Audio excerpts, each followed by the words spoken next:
Good evening everyone. देखो प्रश्न तो आपके सामने दिख रहे हैं, ठीक है। सामाजिक विज्ञान का प्रश्न है। पहला प्रश्न जो है आपके सामने है कि हिंदू धर्म शास्त्र के अनुसार निम्न में से कौन कौन सा स्त्री धन है। हिंदू धर्म शास्त्र के अनुसार इनमें से कौन कौन सा स्त्री धन है ना। सामाजिक अध्ययन, कंप्यूटर और ये दोनों चीजें हम देखेंगे, है ना, सामान्य ज्ञान। लो भाई, कौन कौन सा होगा स्त्री धन, किसको किसको कहा जाएगा। क्वेश्चन आपके सामने है।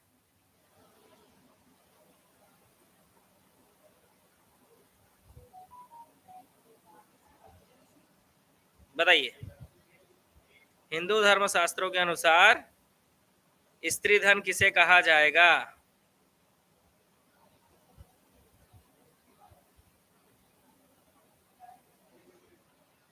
ए,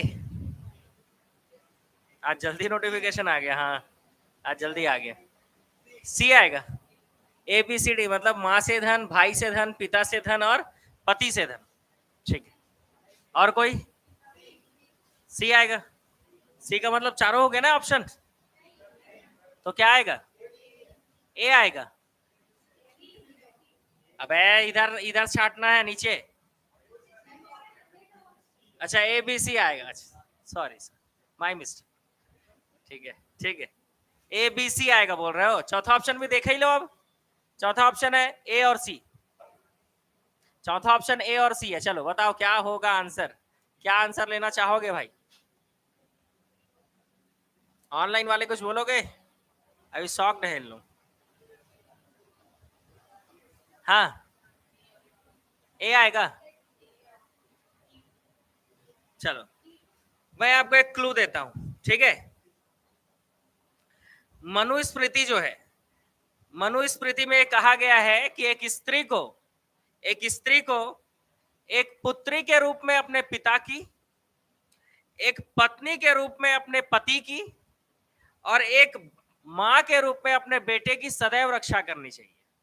यहां पर कहीं भी भाई वाला शब्द नहीं आया है भाई। और उस हिसाब से क्या कहा जा सकता है? Option A. क्या कहा जा सकता है? ऑप्शन ए, ठीक है। मतलब हिंदू धर्म शास्त्र के अनुसार स्त्री धन क्या है? मां से धन है, पिता से धन है और पति से धन है, भाई से धन नहीं है। तो मनुस्मृति में भाई के लिए कुछ नहीं कहा गया है। क्लियर? हाँ, चलो आगे बढ़े। अगला प्रश्न देखते हैं भाई। नेक्स्ट, भारतीय संसद में राज्यसभा की कार्यवाही सुचारू रूप से चलाने के लिए कम से कम कितने सदस्यों का उपस्थित होना अनिवार्य है? ये एग्जाम एनालिसिस है भाई, मिक्स्ड क्वेश्चन आएंगे, ऐसा मत सोचना एक के बाद एक लाइन से क्वेश्चन होंगे, ठीक है। एग्जाम एनालिसिस है। बताओ भाई जल्दी। 20%, 33%, 50%, 10%, क्या आएगा आंसर? बताइए। भारतीय संविधान के अनुच्छेद 100 के अनुसार, ये चीज आर्टिकल 100 में है भाई। आर्टिकल किसमें है? 100। बताओ आर्टिकल 100 में आपको क्या पढ़ाया गया है? गणपूर्ति पढ़ाया गया है, गणपूर्ति, कोरम। और उसमें क्या बताया गया है? 50% बोल रहे हैं, कुछ लोग 33 बोल रहे हैं, कुछ लोग 20% भी बोल रहे हैं, कुछ लोग 1/4 का ऑप्शन ही नहीं है यहाँ पर। जबरदस्ती 1/4 का ऑप्शन बना रहे हैं, देख रहे हो लोगों को? हाँ, अरे बाप रे, मामला बहुत गड़बड़ है भाई। पंचायती राज और हमारे संविधान में फर्क है। आप लोगों को तो पढ़ाया गया, इवनिंग बैच वालों नहीं पढ़ा रहे थे तो बात अलग है। तो आर्टिकल नंबर 100 ये बोलता है कि लोकसभा हो या राज्यसभा हो, सदन में कार्यवाही चलाने के लिए सदन का 1/10वां हिस्सा होना अनिवार्य है। याद आया? और 1/10वां हिस्सा मतलब 10% लोग। कितने लोग? मतलब यहां पर आंसर क्या आ जाएगा? डी आ जाएगा। क्या आ जाएगा आंसर? डी आ जाएगा। क्या आ जाएगा आंसर? डी आ जाएगा। चलिए आगे बढ़े। चलो नेक्स्ट। मुगल काल में निम्न में से कौन सरकार का मुख्य प्रशासक होता था? मतलब सरकार, उस समय जिले को सरकार कहा जाता था। आज आप जिसको सरकार बोलते हो वो नहीं, आज आप जिसको जिला बोलते हो ना, उस समय उसको सरकार कहा जाता था। और सरकार, जैसे आज जिले का प्रशासक मेन कौन है? कलेक्टर है, कलेक्टर है ना। तो उसी समय पूछा जा रहा है कि सरकार का प्रशासक कौन हुआ करता था। सरकार का प्रशासक कौन हुआ था मुगल काल के समय? मुगल काल के समय सरकार का प्रशासक कौन हुआ करता था? अब बोल के बताओ। सदर सुदूर, ठीक है। ऑनलाइन वालों, वजीर, ओहो, बी बोल रहे हैं लोग, सबके सब बी बोल रहे हैं, वाह, मजा आ गया बिल्कुल, ठीक है। इसका आंसर है ए, फौजदार। याद रखना, मुगल काल के समय फौजदार जो है वो जिले का मुख्य प्रशासक हुआ करता था। मुगल काल जब चल रहा था तो बाबर के बाद हुमायूं, और हुमायूं के बाद अचानक से अफगान वंश का शासक शेर शाह सूरी जो है दिल्ली की गद्दी पर बैठ जाता है, ठीक है। तो शेर शाह सूरी के समय इस सरकार का जो मुख्य प्रशासक है उसका नाम बदल गया था। उस समय था मुंसिफ ए मुंसिफन, मुंसिफ ए मुंसिफन, मुंसिफे मुंसिफन, मुंसिफे मुंसिफन, ये शेर शाह सूरी के समय हुआ था। और शेर शाह सूरी के बाद हुमायूं ने फिर से जो है सिकंदर सूर को हराकर गद्दी प्राप्त कर ली थी, और फिर मुगल काल लंबे समय तक चला, तो फिर से फौजदार कर दिया गया था। बीच में जो नाम बदला था, मुगल काल में सरकार का मुख्य प्रशासक कौन था? फौजदार। लेकिन मुगल काल के बीच में कौन आ गया था भाई? शेर शाह सूरी। कौन आ गया था?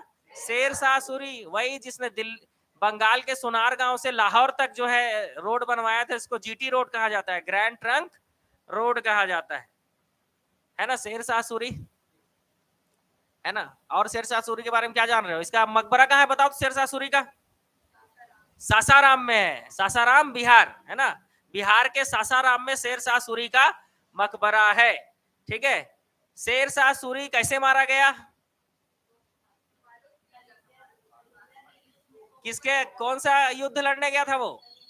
कालिंजर का युद्ध लड़ने गया था, जिसमें उसने जो तोप चलाया वो तोप आकर उसी को लग गया, किले की दीवार को पढ़ के वापस आया और उसी को लग गया, जिसमें उसकी क्या हो गई? मौत हो गई। लेकिन वो तब तक नहीं मरा, जब तक उसके सैनिक उस किले की दीवार को गिराए नहीं। बताया, जैसी दीवार गिरा मर गया बेचारा, घायल हो गया था। अब पता था कि मरने वाला हूं, है ना, तो आदेश दिया उसने, मेरे मरने से पहले इस किले को गिराओ, होता है, गिरा के ही मरा होता है, ठीक है।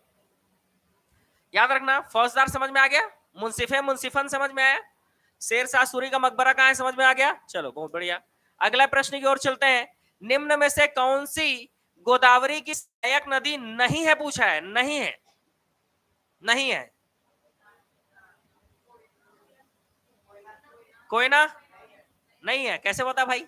अच्छा, अभी पढ़े हो क्या क्लास में? ओहो हो, ठीक है। बताओ, कोयना और भीमा किसकी सहायक नदी है?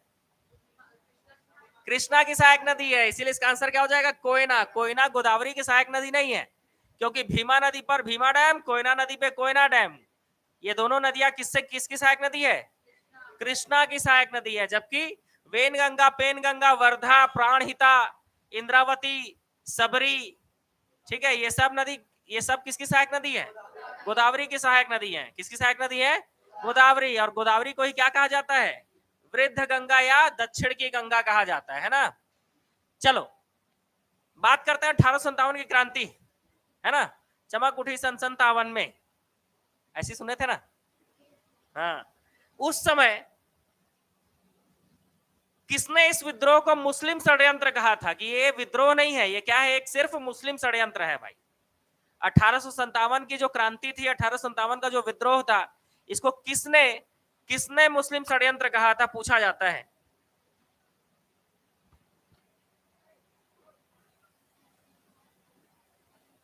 बताएंगे जल्दी, बताइए, किसने मुस्लिम षड्यंत्र कहा है? कौन है वो आदमी?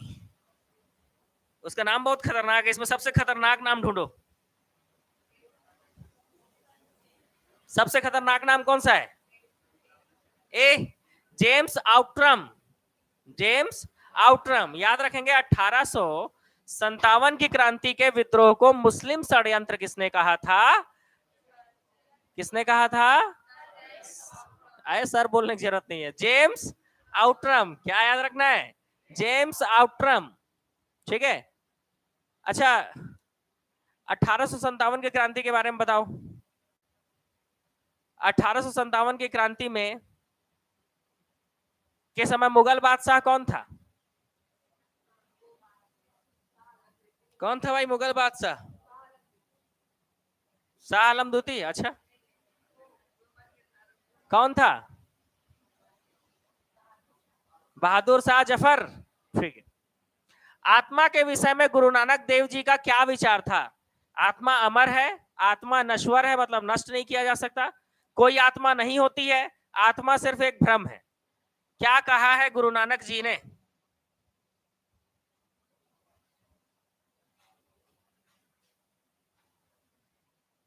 अब गुरु नानक देव जी का नाम आ गया है ना, तो इन्होंने दो चीजें चालू की थी, एक को कहते हैं संगत और एक को कहते हैं पंगत।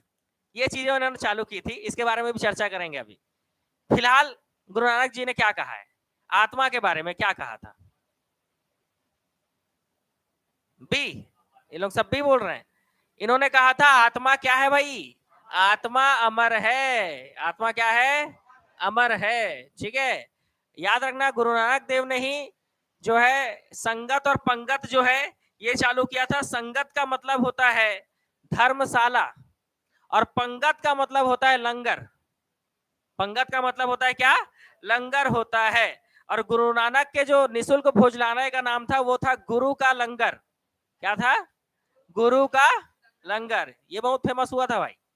ठीक है, तो संगत और पंगत चालू किया था इन्होंने। संगत मतलब धर्मशाला स्थापना करना और पंगत मतलब निशुल्क भोजन देना, है ना, लंगर। क्लियर?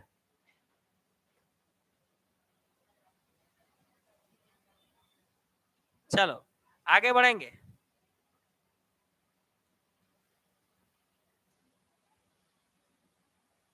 शिक्षक भर्ती वर्ग एक वालों, वाणिज्य वाले जितने भी लोग वाणिज्य का तैयारी कर रहे हैं, क्रैश कोर्स चालू हो चुका है 8 मई से। कब से चालू हो गया है? 8 मई से। तो जिसको भी ज्वाइन करना है वो ज्वाइन कर सकते हैं ना। इसी तरह का लोगो दिखेगा भाई, ठीक है, एप्लीकेशन से। छत्तीसगढ़ राज्य के कौन से नेता वर्ष 1946 के केंद्रीय विधानसभा के मंत्री थे? कौन सा ऐसा नेता था जो 1946 के केंद्रीय प्रांतीय विधानसभा में मंत्री थे? कौन थे भाई?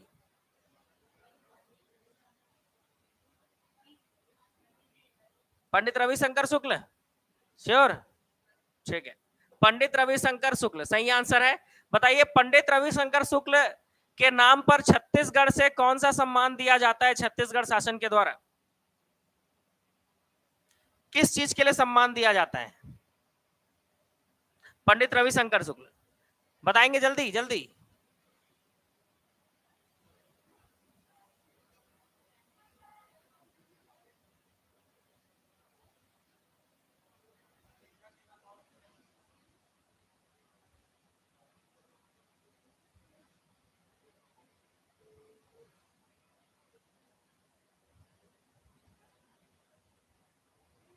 सौहार्द एवं सद्भावना।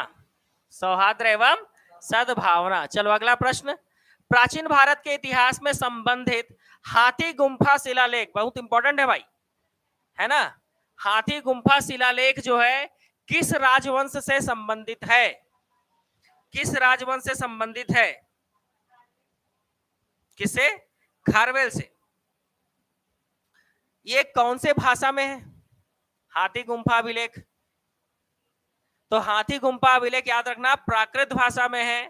खारवेल की जानकारी इसमें मिलती है। खारवेल, राजा खारवेल ने उत्कीर्ण कराया था इसको। और ये जो है हाथी गुम्फा अभिलेख से ही पता चलता है कि कलिंग का राजा कौन था उस समय? खारवेल था। कौन था? खारवेल था। और खारवेल ने क्या क्या जीता, किस किस चीज को जीता, ये सब बताया गया है इसमें। ठीक है, तो ये बहुत ही इंपॉर्टेंट होता है क्योंकि कलिंग के बारे में अगर जानना है तत्कालीन समय में तो हाथी गुम्फा अभिलेख से ही पता चल सकता है। ठीक है, याद रखेंगे इसको। अगला, राष्ट्रीय आंदोलन के दौरान छत्तीसगढ़ राज्य का कौन सा नेता जो है गौ हत्या बंद आंदोलन का नेतृत्व किया था? किस नेता ने, छत्तीसगढ़ राज्य के किस नेता ने गौ हत्या बंद आंदोलन जो है, ठीक है, गौ हत्या बंद आंदोलन का नेतृत्व किया था?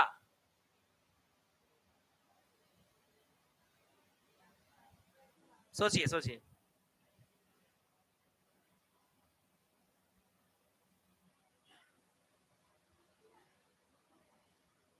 ठीक है, उस समय बलौदा बाजार में के करमंडी में जो है भूचड़ खाना चल रहा था भाई, ठीक है, गौ हत्या जहां होती थी, तो उसको जो है इन्होंने बंद करवाया था अपने 108 महंत साथियों के साथ मिलकर, जो है केस दायर किया, फिर केस उन्होंने जीता, ठीक है। और ये व्यक्ति थे गुरु अगमदास। कौन थे? गुरु अगमदास। याद रखेंगे कौन थे भाई ये व्यक्ति? गुरु अगमदास थे, ठीक है। चलो अगला प्रश्न, विश्व में सक्रिय ज्वालामुखियों की संख्या लगभग कितनी है? विश्व में सक्रिय ज्वालामुखियों की जनसंख्या लगभग कितनी है? ठीक है, याद रखना सक्रिय ज्वालामुखी सबसे ज्यादा प्रशांत महासागर के तटीय तटीय भागों में है ना, और विश्व में सबसे ज्यादा जो है प्रशांत महासागर के तटीय भागों में, इसलिए प्रशांत महासागर के तटवर्ती इलाकों में जो है हमेशा विस्फोट होते रहते हैं, ठीक है, हमेशा विस्फोट होते रहते हैं। और इसीलिए इस प्रशांत महासागर के तट वाले इलाके को रिंग ऑफ फायर कहा जाता है। कौन सा रिंग है ये? फायर रिंग है, बिल्कुल, आग उगलते रहता है। हाँ बताओ लगभग कितना? सोचो दुनिया में कितना। शिक्षक भर्ती वालों बताओ भाई, और बाकी कोई भी एग्जाम का तैयारी कर रहे हो, आपके में भी आ सकता है, ऐसा थोड़ी ना है। इस तरह के प्रश्न आ सकते हैं आपके एग्जाम में, बताओ, करंट से रिलेटेड होता है भाई ये सब प्रश्न। मान लो अचानक से कोई ज्वालामुखी फटा होगा अचानक से इसी महीने या इसके पिछले महीने, हाँ तो ऐसा क्वेश्चन आएगा आपके एग्जाम में।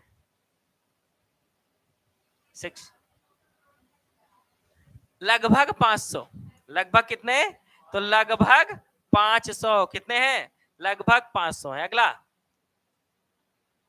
गुप्त काल का प्रसिद्ध बुद्ध का महापरिनिर्वाण को अजंता की गुफा में पाया जाता है। कौन से गुफा नंबर कौन सा है पूछा जा रहा है। क्वेश्चन बहुत ही आसान है भाई। इसका निर्माण जो है समुद्रगुप्त का एक दरबारी कवि था जिसने प्रयाग प्रशस्ति लिखा है। किसने लिखा है? समुद्रगुप्त का दरबारी कवि कौन जिसने प्रयाग प्रशस्ति लिखा है? हरिसेन। हरिसेन ने इसको बनवाया था भाई। जो महापरिनिर्वाण है ना, अजंता की गुफा में महापरिनिर्वाण के जो चित्र बनवाए हैं वो उसी ने बनवाए, हरिसेन ने। लेकिन वो गुफा नंबर कौन सा है पूछ रहा है क्वेश्चन में। 17। बहुत बढ़िया, बहुत बढ़िया। गुफा नंबर कौन सा है भाई ये? तो गुफा नंबर ये है 17। गुफा नंबर क्या है? 17 है। नेक्स्ट, अगला, निम्न में से कौन भारतीय राष्ट्रपति की आपातकालीन शक्तियां नहीं है पूछा है। आपातकाल के समय कौन सी शक्ति का प्रयोग वो नहीं कर सकता? कौन सी भारतीय आपातकाल की शक्तियां नहीं है राष्ट्रपति की आपातकालीन शक्तियां? देखो ये कुछ 4 ऑप्शन है, ऑप्शन बाद में देखेंगे, पहले छांट लो इसमें से, आराम से छांट लीजिए।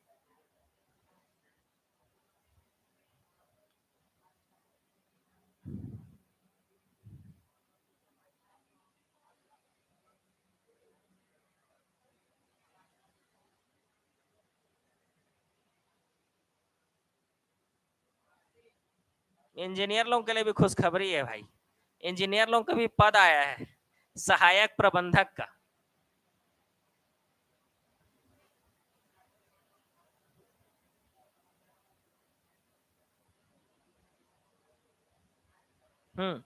छाट लिए? ये रहा 4 ऑप्शन आपके। Option C sure?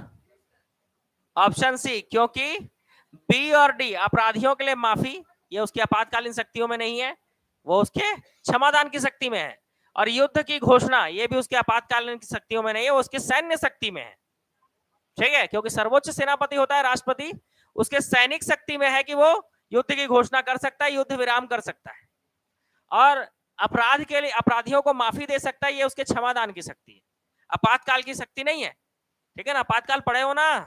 आपातकाल में राष्ट्रपति जो है राज्य में राष्ट्रपति शासन की घोषणा कर सकता है और पूरे देश में आपातकाल की घोषणा कर सकता है। तो ये दोनों सही है। सही क्या नहीं है? बी और डी। और इसमें छाटना था क्या सही नहीं है, तो बी और डी सही नहीं है। अगला प्रश्न लो भाई, राज्य में छत्तीसगढ़ में किस स्थान पर हीरा पाया जाता है? फरसा बहार, लोटा पानी, बहरा डी, ये सभी 4 ऑप्शन है आपके सामने, देख लो भाई।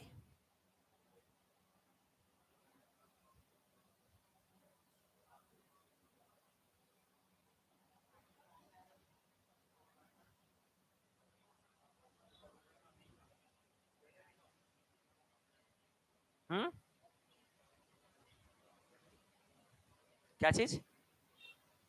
डी। ये सभी फरसाबार कहाँ है? फरसाबार में हीरा पाया जाता है कि सोना पाया जाता है? सोना पाया जाता है, तो फरसाबार कट गया। लोटा पानी हमको पता नहीं है, एक ही बचा बस, बहराडी। क्यों? क्योंकि बहराडी कहाँ है? गरियाबंद में, और गरियाबंद में हीरा पाया जाता है। बहराडी, पाइलीखंड, कोदोमाली, याद आया? कोसुम्बुड़ा, जांगड़ा क्षेत्र, टेम्पल 1 2, याद आया? हाँ, तो इसीलिए याद रखेंगे कि बहराडी, पाइलीखंड, कोदोमाली, कोसुम्बुड़ा, जांगड़ा क्षेत्र, टेम्पल 1, टेम्पल 2, इतने जगहों में हीरा पाया जाता है गरियाबंद में। ठीक है, याद है तो अच्छी बात है, नहीं है तो याद कर लेना। चलो आगे बढ़ेंगे। जो भी लोग ऑनलाइन वीडियो देख रहे हो, शिक्षक भर्ती का वर्ग 3 है, वर्ग 2, वर्ग 1, तीनों का जो है क्रैश कोर्स लॉन्च हो गया है एप्लीकेशन पे। 8 मई से चालू हो गया इसकी क्लासेस। ठीक है, 8 मई से इसकी क्लासेस चालू हो गई है। जिसको भी ज्वाइन करना है, एप्लीकेशन डाउनलोड कर आप इस कोर्स को ज्वाइन कर सकते हैं, क्योंकि ऑफलाइन आ पाना जिसके लिए पॉसिबल नहीं है, है ना, इस नंबर पे व्हाट्सएप कर सकते हैं, या इस वीडियो के डिस्क्रिप्शन में जो है मोबाइल एप्लीकेशन का लिंक है, वहां से भी मोबाइल ऐप डाउनलोड कर सकते हैं। मेरा टीम अच्छा काम कर रहा है मतलब अब, है ना, पहले लिख लिख के बताना पड़ता था, अब लिखना नहीं है। चलो ठीक है। भारतीय संविधान में समाजवाद की अवधारणा किस वर्ष जोड़ी गई? भारतीय संविधान में समाजवाद की अवधारणा किस वर्ष जोड़ी गई, बताइए? कब जोड़ी गई भाई?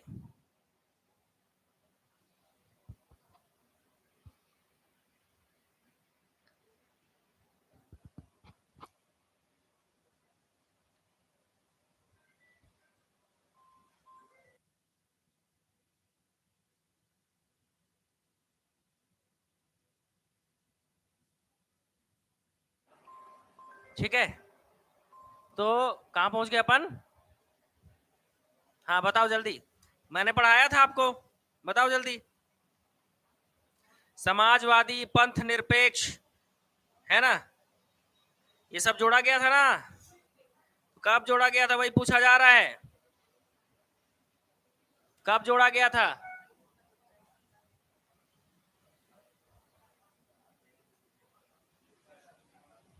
इस ऑप्शन को 76 कर लेना।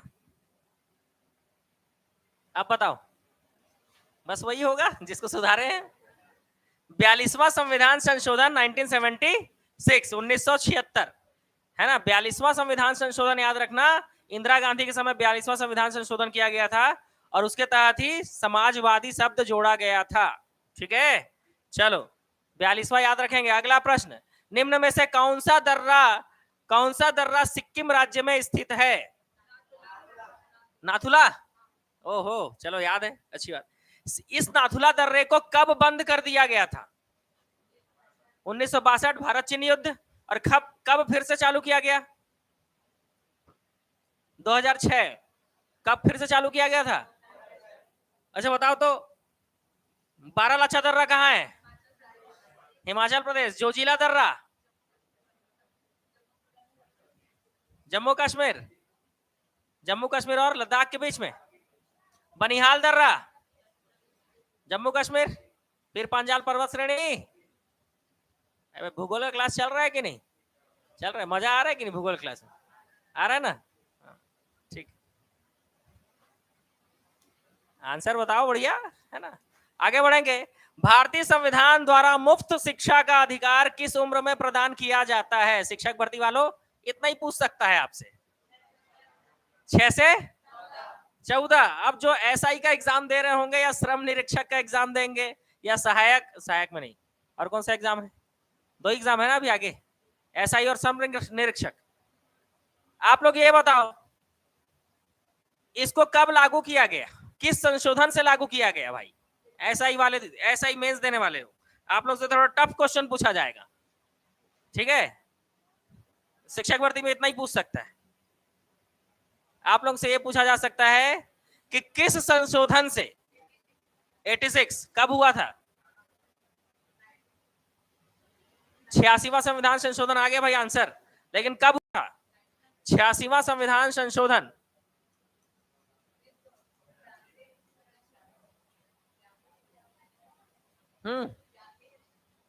बंधु लोग, कितने दिन में पेपर है भाई?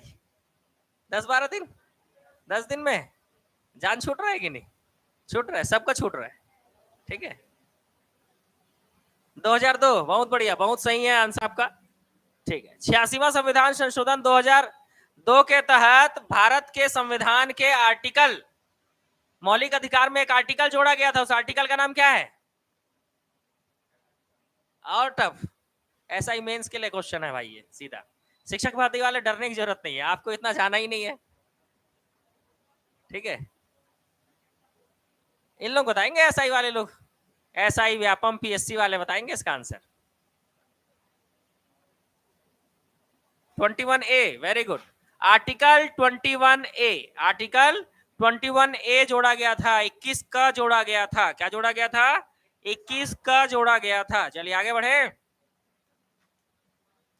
प्लेट विवर्तनिकी, प्लेट टेक्टोनिक थ्योरी पढ़े हो गए आप? प्लेट टेक्टोनिक थ्योरी अभी पढ़े हो कि नहीं? नहीं पढ़े हो? अरे यूरेशिया का प्लेट, ये ग्लोब है ना, ये रहा यूरेशिया का प्लेट, और यहां पर था भारतीय प्लेट, ये जाके इससे टकरा गया। ठीक है, तो बीच में जो टेथिस सागर था वो क्या हो गया? ऊपर उठ गया, और वो बन गया हिमालय पर्वत। आज का जो हिमालय पर्वत है ये प्लेट टेक्टोनिक थ्योरी पर आधारित है। इस थ्योरी को किसने दिया था, ये पूछा है। ठीक है, आज जहां हिमालय पर्वत है वहां पहले टेथिस सागर हुआ करता था। भारतीय प्लेट के यूरेशियन प्लेट से आकर टकरा जाने के कारण जो है हिमालय पर्वत का निर्माण हुआ है, और जो कि एक नवीन वलित पर्वत है। पूछ ले अगर हिमालय किस तरह का पर्वत है, तो नवीन वलित पर्वत है, मोड़दार पर्वत है। ठीक है, हाँ, डी गलत आंसर। आंसर है जे मॉर्गन। किसने दिया था? जे मॉर्गन। ठीक है, किसने दिया था? जे मॉर्गन ने दिया था। ये तो इंडिया का ही क्वेश्चन है। छत्तीसगढ़ राज्य में चैतुरगढ़ का प्राचीन किला किस जमींदारी क्षेत्र में था? लाफागढ़। लाफागढ़ कितना दूर में है भाई? कोरबा से कितने दूर में है? लगभग 70-75 किलोमीटर की दूरी पर है। ठीक है, चैतुरगढ़ में कौन सा मंदिर है? महिषासुर मर्दनी का मंदिर है। किसने बनवाया था? किसने बनवाया था? कलिंगराज ने। कलिंगराज कौन था? कलचुरी वंश का पहला शासक वामन देव था भाई, त्रिपुरी के कलचुरी का। छत्तीसगढ़ के कलचुरी का पहला शासक या छत्तीसगढ़ के कलचुरियों का संस्थापक कौन था? कलिंगराज, जिसने चैतुरगढ़ में महिषासुर मर्दनी का मंदिर बनवाया। इस चैतुरगढ़ को क्या कहा जाता है छत्तीसगढ़ का? अच्छा,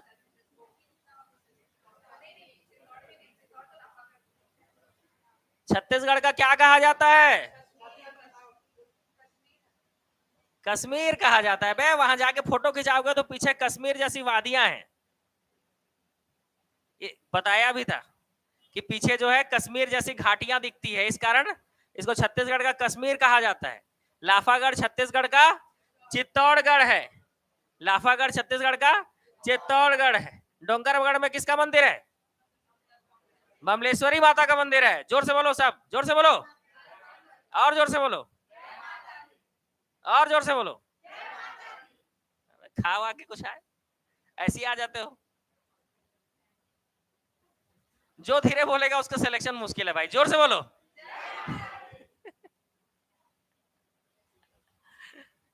सिलेक्शन पे बात आ जाए तो फिर खाए नहीं रहेंगे तो भी आवाज निकल जाएगा। ऑनलाइन वालों में जो टाइप नहीं किया, समझ रहे हो ना भाई, आगे बोलने पे मजबूर मत करो भाई, तुरंत टाइप करो, तुरंत।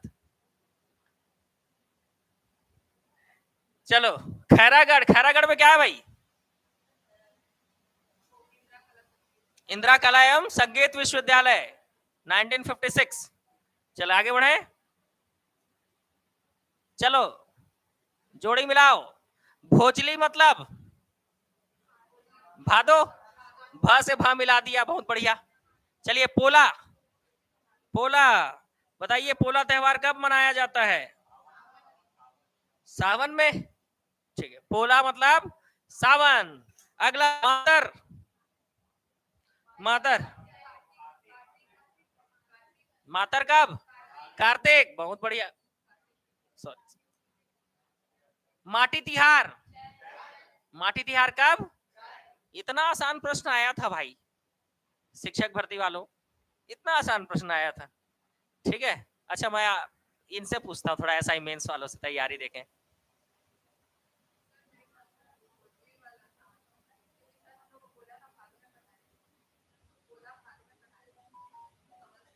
कौन सर? सोच लो भाई। भोजली भादो है लेकिन। हाँ, मैं लेट हो गई, कोई बात नहीं। टाइम कितना हो गया?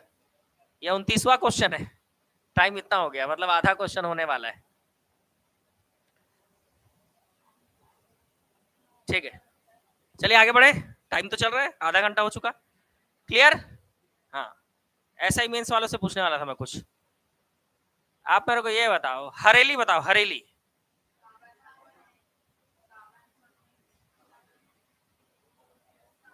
अक्ति बताओ यार, अक्ति बताओ, अक्ति। वैशाख, वैशाख आगे, शुक्ल पक्ष तृतीया, वैशाख तृतीया, सोच लो भाई, वैशाख तृतीया ना। ठीक, और क्या पूछ सकते हैं आपसे? हाँ, क्या था भाई वो? होली, होली, फागुन। अच्छा, बहुत आसान हो गया। छेर छेरा, माघ पुन्नी। ठीक, चलो याद है मतलब आपको। इब नदी का उद्गम कहां से होता है? शिक्षक भर्ती वालों, इब नदी का उद्गम कहां से होता है? खुर्जा पहाड़ी से। इब नदी का उद्गम कहां से होता है? ऐसा ही मेंस वालों, इब नदी की लंबाई कितनी है? 202। 200। छत्तीसगढ़ में कितना बहती है? 87। ठीक, चलो आगे। एसएमएस का पूरा नाम क्या है? एसएमएस का पूरा नाम क्या है? बताओ भाई शिक्षक भर्ती वालों, फिर मैं उनसे पूछूंगा, ऐसा ही मेंस वालों से पूछूंगा क्वेश्चन पलट कर।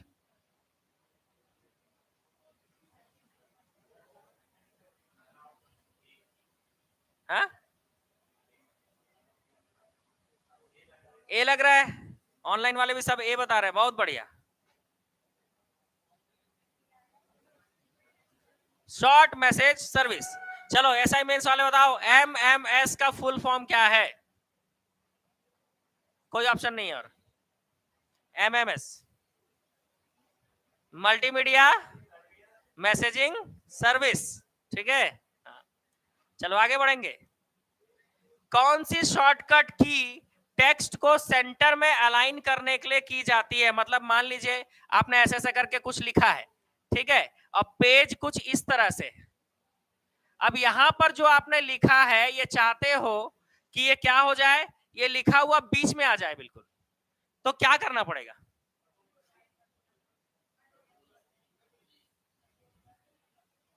क्या भाई शिक्षक भर्ती वालों, क्या है, दिमाग बुद्धि गोल हो गया है क्या?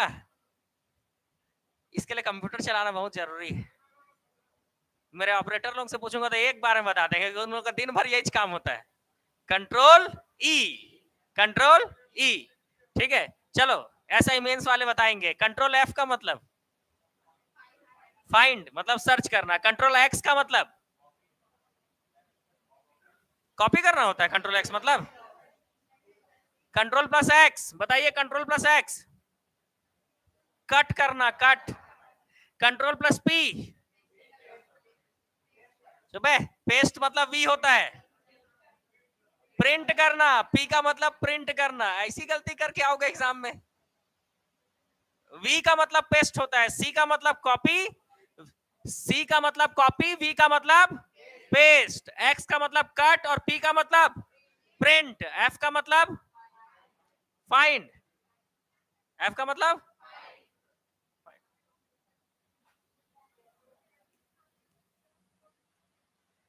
जीमेल में अटैचमेंट के लिए डॉक्यूमेंट का अधिकतम साइज कितना है? कभी मेल किए हो किसी को? अधिकतम कितने एमबी का फाइल भेज सकते हो आप? बताओ, ऐसा ही मेंस वाले बताओ। शिक्षक भर्ती वाले तो उड़ गए होंगे, मेरे को पता है। हाँ, 25 एमबी, वेरी गुड, एकदम सही आंसर है। अधिक मेल करोगे तो अधिकतम 25 एमबी का ही फाइल आप भेज सकते हो। चलो आगे बढ़ेंगे। निम्नलिखित में से कौन सा सॉफ्टवेयर का प्रकार है जो सेल्फ रेप्लिकेटिंग सॉफ्टवेयर है, जो फाइल और सिस्टम को नुकसान पहुंचाने का काम करता है? कौन है ऐसा फाइल जो नुकसान पहुंचाता है भाई? बताएंगे कौन है? Worms, Trojan horse, bot, backdoors.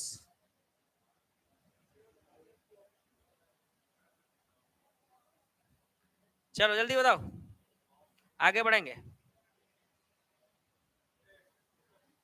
ठीक, बहुत सारे लोगों का ऑनलाइन में भी आंसर सही आ रहा है।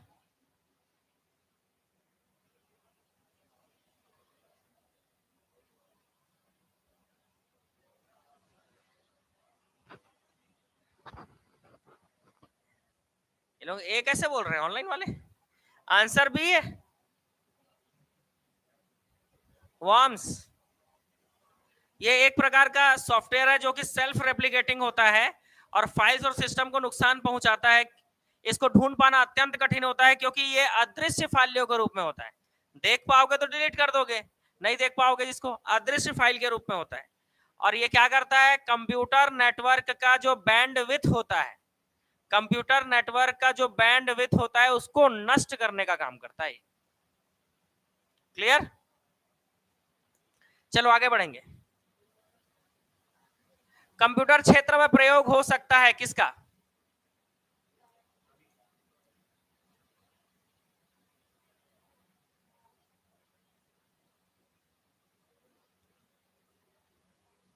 संचार, परिवहन, सिमुलेशन, ये सभी किसका किसका? सभी का। ठीक है, बहुत बढ़िया। संचार, परिवहन, सिमुलेशन और ये सभी, ये सभी। चलो अगला प्रश्न का उत्तर देंगे।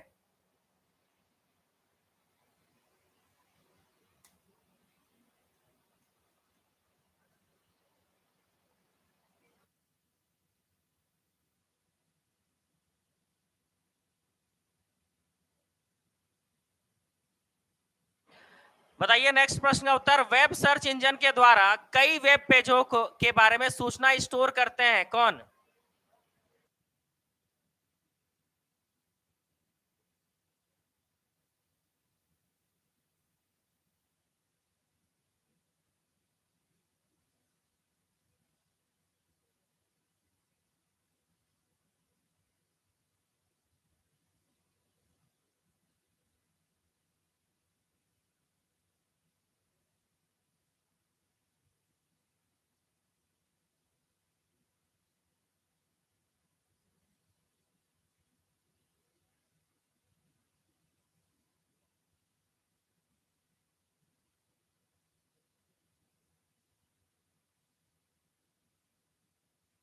बताइए भाई क्या होगा आंसर, बताइए। Web indexer, web router, web organiser, web caller, crawler, कौन ऐसा है जो क्या कर सकता है?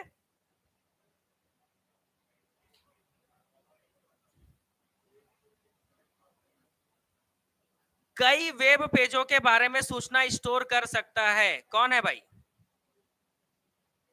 इसी को स्पाइडर कहा जाता है। इसमें जो आंसर आप लेंगे, मैं सी को टिक किया हूं, मैं सी को टिक किया था क्या? बताएंगे, गलत टिक किया था क्या किसी में? नहीं किया हो ना? अच्छा, सही टिक कर दिया था। ठीक, बताओ क्या होगा आंसर। रात वाली क्लास अभी हो रही है। वेब क्रॉलर, क्या है भाई? वेब क्रॉलर, ठीक है। इसी को स्पाइडर कहा जाता है, स्पाइडर बाट कहा जाता है, जो कि वर्ल्ड वाइड वेब को ब्राउज करता है और बहुत सारे वेब पेज का मतलब समझते हो? जब आप कुछ सर्च करते हो तो जो पेज खुलता है उसको वेब पेज कहा जाता है। तो ऐसे बहुत सारे वेब पेज का एक साथ स्टोर कर सकता है। ये इसकी खासियत है वेब क्रॉलर की, ठीक है। डॉट मैट्रिक्स प्रिंटर, प्रिंटर का प्रश्न आपके एग्जाम में ना हो, ऐसा हो ही नहीं सकता। अब बताओ डॉट मैट्रिक प्रिंटर, हाँ पहले आप आंसर बताओ। डॉट मैट्रिक्स प्रिंटर को अन्य किस नाम से जाना जाता है? Impact printer. क्यों? क्योंकि इसमें जो है कुछ इस तरह के ऐसे बने होते हैं जो फट फट फट मारता है, इंपैक्ट बोलते हैं इसको, ठीक है ना। ऐसे ऐसे उठ के ठप ठप ठप ऐसे मारता है, ठीक है ना। तो इसी को इंपैक्ट प्रिंटर कहा जाता है, ठीक है, इंपैक्ट प्रिंटर। एक सीपीयू में 32 बिट प्रोग्राम काउंटर होता है, या तो आप 64 बिट लेते हो या तो बस 32 बिट, है ना। मैक्सिमम कम पैसे में लेना है तो 32 बिट आ जाता है, और एकदम जोरदार दौड़ाते हुए मशीन लेना है बिल्कुल, है ना, तो फिर 64 बिट लेते हैं लोग। तो 32 बिट काउंटर होता है, इसका अर्थ है कि सीपीयू क्या है भाई? पहले शिक्षक भर्ती वालों से प्रश्न है मेरा, बाद में हम मेंस वाले में आएंगे, पहले शिक्षक भर्ती वाले बताएंगे।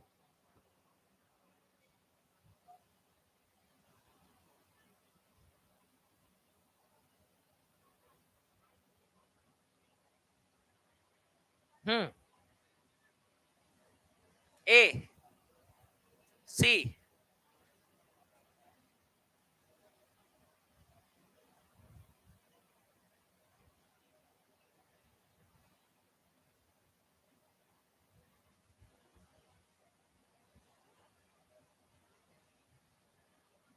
ऐसा ही। सूचना क्रांति, सूचना क्रांति जो है ना, उसके सिलेबस में कंप्यूटर होता है जी। असाइनमेंट्स वालों, क्वेश्चन आएगा तो जान छूट जाएगा, पता चल जाएगा कि कंप्यूटर का सिलेबस लिखा तो नहीं है लेकिन पूछा कैसे है। सूचना क्रांति इंफॉर्मेशन टेक्नोलॉजी के तहत आ सकता है।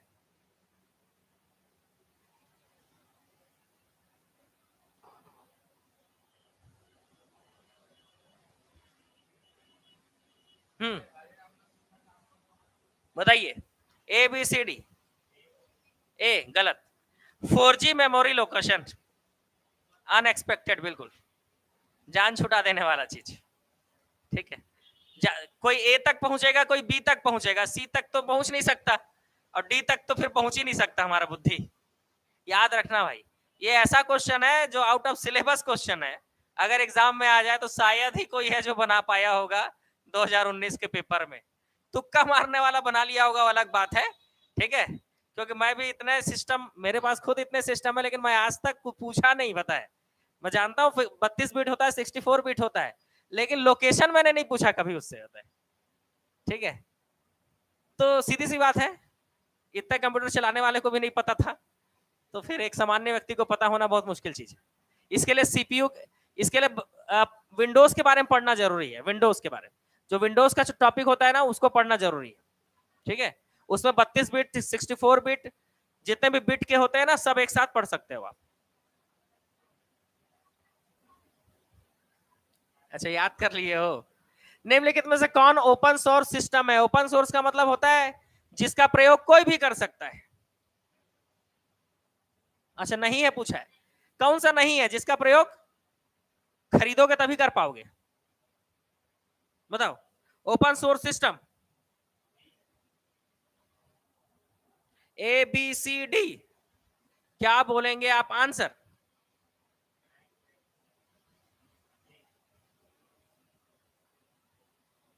ए बी सी डी, सी आ रहा है? अच्छा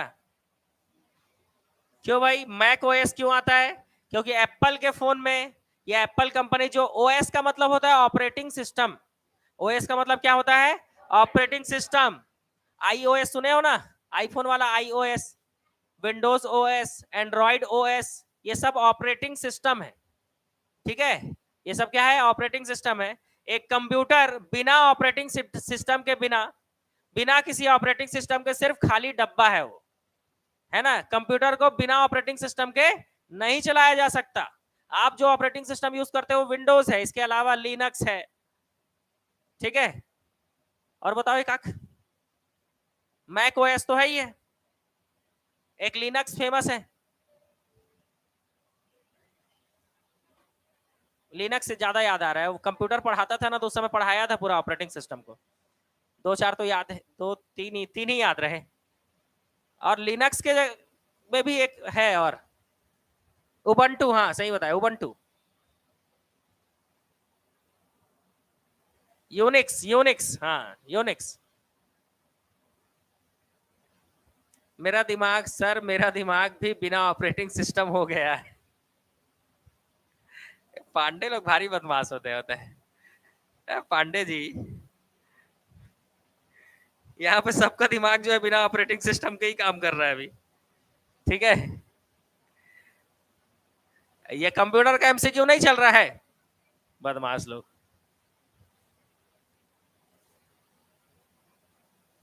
बदमाश लोग। ये क्वेश्चन खत्म कर, एसआई वाले लाइव में आऊंगा अभी, पता है, ये क्वेश्चन खत्म होगा उसके बाद।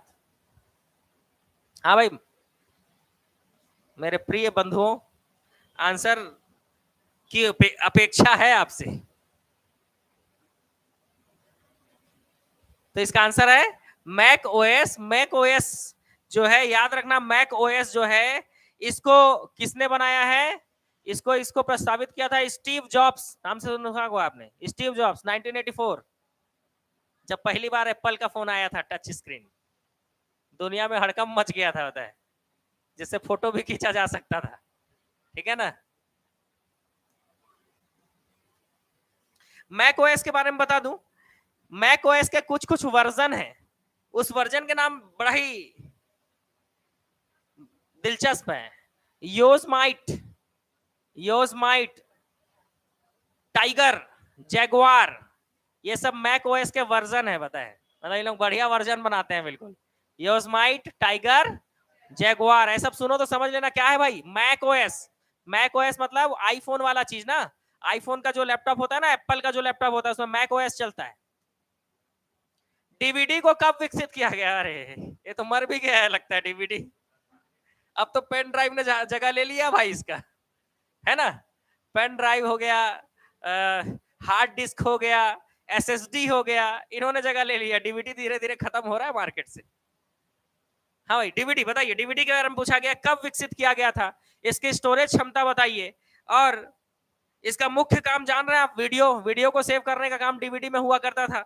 स्टोरेज क्षमता थी 2 GB, और इसको विकसित किया गया था 1995 में, 1995 में, 1995 में इसको विकसित किया गया था। क्लियर है मामला यहां तक? क्लियर पूरा? ठीक है।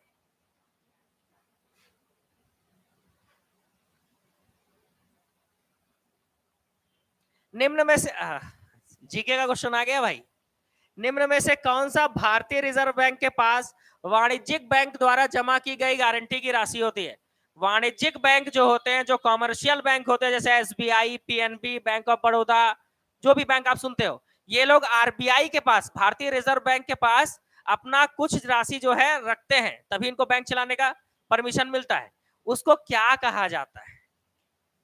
आईपीओ, एसएलआर, सीआरआर, या आरआरआर?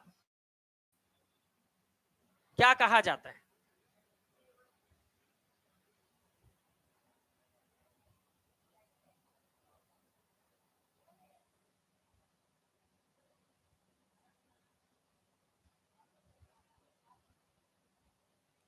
बताइए।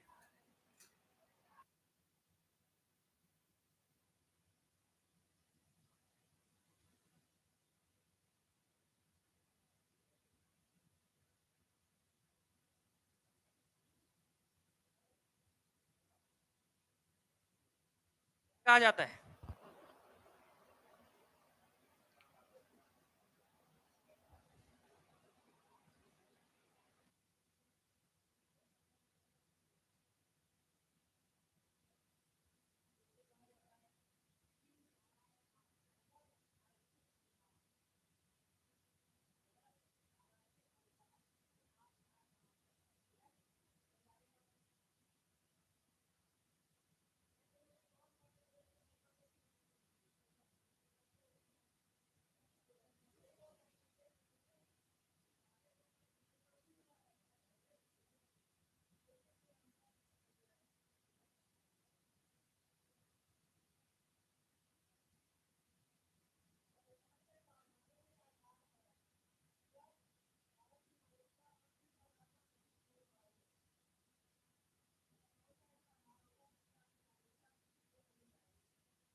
गुरुजी आवाज नहीं आते, आवाज आ गई।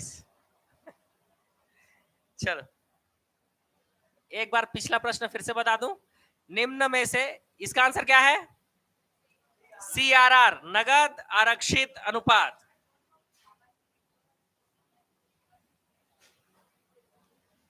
अगला, प्रथम मुख्यमंत्री पंडित रविशंकर शुक्ल।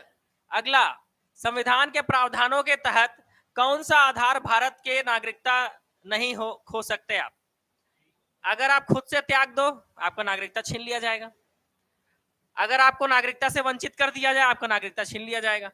वंचना, आप नागरिकता छोड़ दो, है ना, आपसे छुड़वा दिया जाए तो भी छूट जाएगा। लेकिन अगर पंजीकरण के तहत आपने नागरिकता प्राप्त किया है तो आपकी नागरिकता बने रहेगी। क्योंकि नागरिकता प्राप्त करने के 5 तरीके हैं।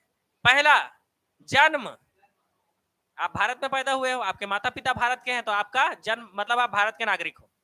दूसरा, वंश क्रम, आपके पूर्वज अगर भारत के थे, आप भारत के नागरिक हो। तीसरा, पंजीकरण। चौथा, देशीकरण। पांचवा, भूमि अधिग्रहण। 5 तरीकों से नागरिकता दी जाती है। इन 5 तरीकों को अगर हटा दिया जाए तो आपकी नागरिकता खत्म। क्लियर?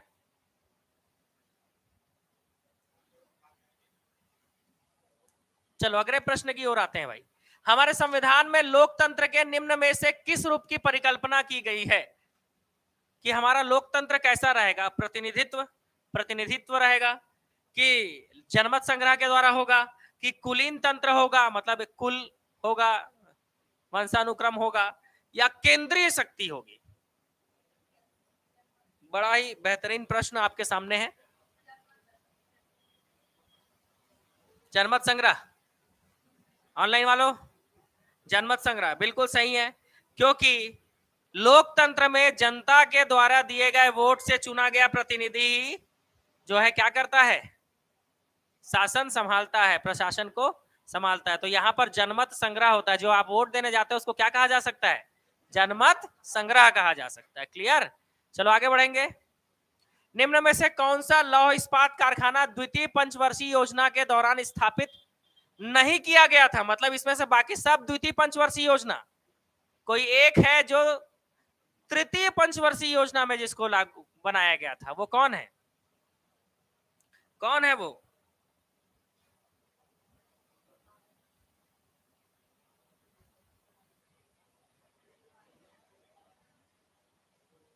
तृतीय पंचवर्षीय योजना 1961 से 66 तक चली थी। इस दौरान, मतलब द्वितीय पंचवर्षीय योजना के दौरान नहीं की गई थी, तो तृतीय के तहत की गई थी। इस दौरान किसकी की गई थी? ऑनलाइन वालों, डी पक्का? बोकारो? श्योर? ठीक है, आंसर है बोकारो। बोकारो का द्वितीय में नहीं हुआ था, कब हुआ था? थर्ड वाले में हुआ था। कब हुआ था? थर्ड वाले। योजना आयोग और पंचवर्षीय योजनाएं पढ़ लेना भाई। क्या बोलते हैं, एसआई मेंस वालों, एक क्वेश्चन पक्का है, श्योर है क्वेश्चन। कौन सी भारतीय संविधान की विशेषता नहीं है? बड़ा ही आसान तरीके से इसका आंसर ले सकते हो आप।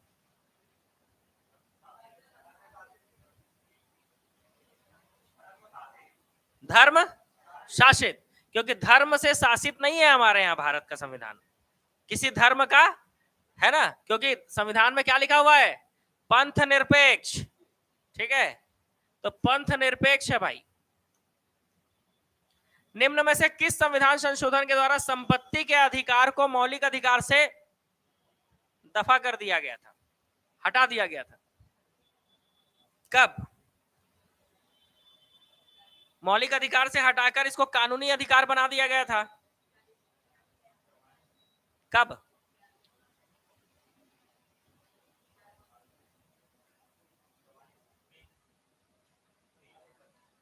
ABCD कब? 44वां? श्योर?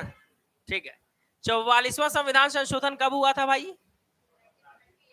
1978। बहुत बढ़िया। कब हुआ था? 1978 में हुआ था। ठीक है, चलो आगे बढ़ेंगे। अगला प्रश्न, निम्न में से किस राजवंश ने छत्तीसगढ़ पर सबसे लंबे समय तक शासन किया? और कलसुरी वंश का छत्तीसगढ़ में संस्थापक कौन था? कितने वर्षों तक शासन किया लगभग इन्होंने? 741। 1000 से 1741, 741। चलो अगला प्रश्न, निम्न में से किस संविधान संशोधन द्वारा मौलिक कर्तव्यों को संविधान में जोड़ा गया था?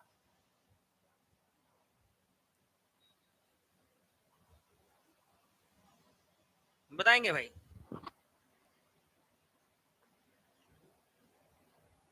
कौन सा?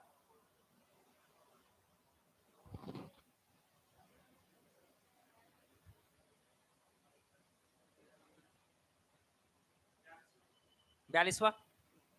वही समाजवादी भी जोड़ा गया था इसी के तहत, और इसी के तहत जो है मौलिक कर्तव्य को भी जोड़ा गया था। बताइए संविधान में मौलिक कर्तव्यों की संख्या कितनी है?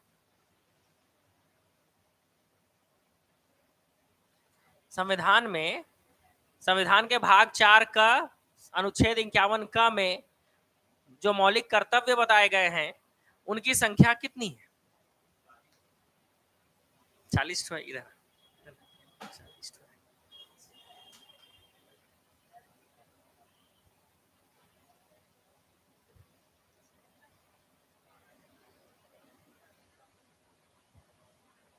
क्यों भाई?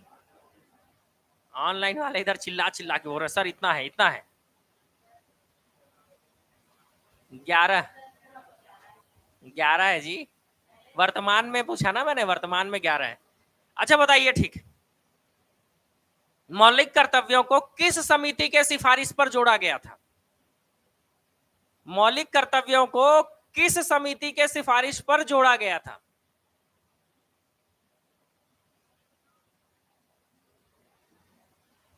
इसीलिए एनालिसिस कराना जरूरी है, आपको बताए तभी तो पता चले कितने पानी में हो आप।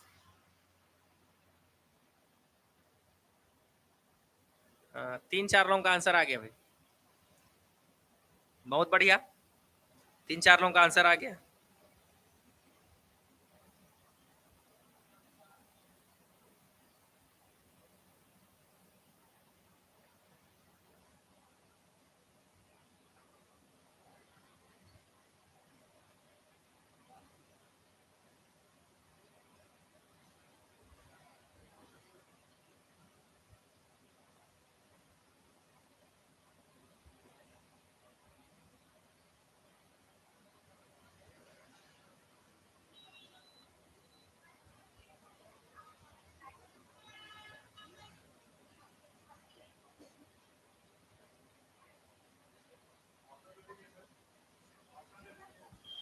सरदार स्वर्ण सिंह समिति। अगला, निम्न में से कौन सा भारतीय संविधान की संघीय प्रकृति की आवश्यक विशेषता है? मतलब कौन सा ऐसी विशेषता है जिससे पता चलता है कि ये भारत एक संघ है?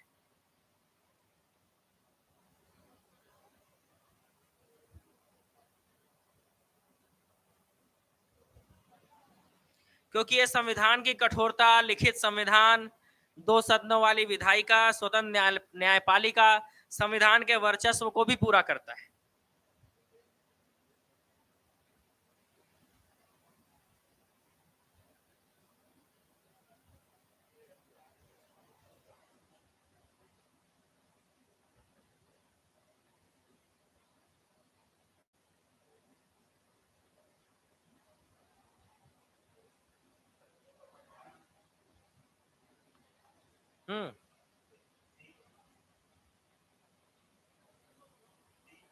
सी, वेरी गुड, शक्तियों का बंटवारा।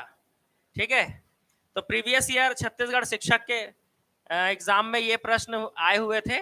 सामाजिक अध्ययन और सामान्य ज्ञान को मिलाकर 30 प्रश्न और कंप्यूटर को मिलाकर 40 प्रश्न, और इस 40 में से कितना बना वो आपके ऊपर डिपेंड करता है। ठीक है, अब आप समझ लो भाई कितना बना। ऐसा ही वालों आपके लिए भी मैंने इसी में क्वेश्चन पूछ लिया भाई। ठीक है, फिर भी एनालिसिस करना है आगे, और तो बताओ, एनालिसिस है आगे और भी, और एनालिसिस करना है? ठीक है, एनालिसिस और कर लेते हैं। ठीक, देख लो भाई, यहाँ पे लिखा हुआ है पूरा।